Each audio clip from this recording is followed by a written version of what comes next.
Nakakatuwang karanasan ang BEU correspondents sa loob ng 8 taong pagiging bahagi nila ng programa. Silipin natin ang mga nakakatuwang eksena sa loob ng kamera na nahagip ng lente ng mga balitang Europe correspondents. May report si Rose Eclarinal.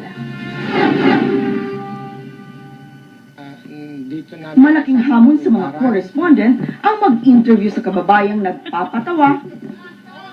Okay naman ako dito. Okay kaming lahat dito. Teka mo muna. Welcome to the Mario Fiesta. Welcome to the Mario Fiesta. O sadyang nakakatawa.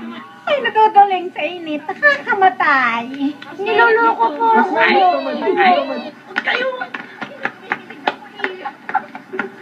Maraming pong salamat po sa... May iba namang kababayan ang trip, magpa-picture, mag-selfie o kumaway sa camera. Hey, ikaw maganda! Perfect! At para sa mga correspondents, challenging din ang maka-take one sa kanilang stand-upper. Dito sa malaking piazza, Napulo.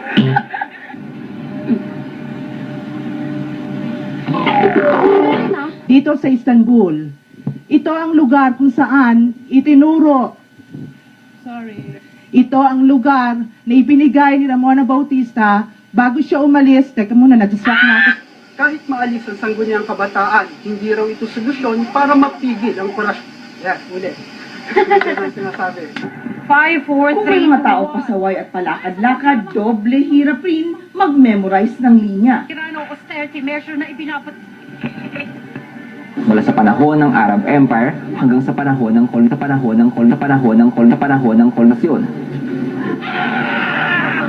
Pero naman kung siniswerte ka, si bad boy idol Robin Padilla pa ang pwede mong maging cameraman. Parami.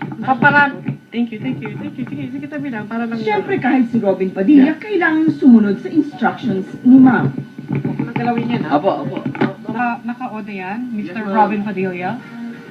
At dahil nakakuta na sa shoot at storya, pwede nang magsaya at makiparty.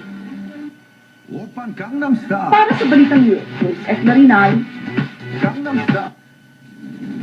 Doon naman ngayon pinatunayan ng ating correspondent sa the Netherlands sa si Louie Galicia na wala talaga siyang kaatrasan dahil pati si Robin Padilla pwede niyang manduhan. Oo, no? Kahit pa Robin Padilla ito, ano? Walang bad boy kay Louie Galicia. Pero talaga naman, pag nasa field ka, napakaraming mga bloopers. Oo nga, Naku, ngayong araw lang na to, may pinag-uusapan tayong blooper. Ay, nakakatuwa na tayo kanina, no? Nasa YouTube.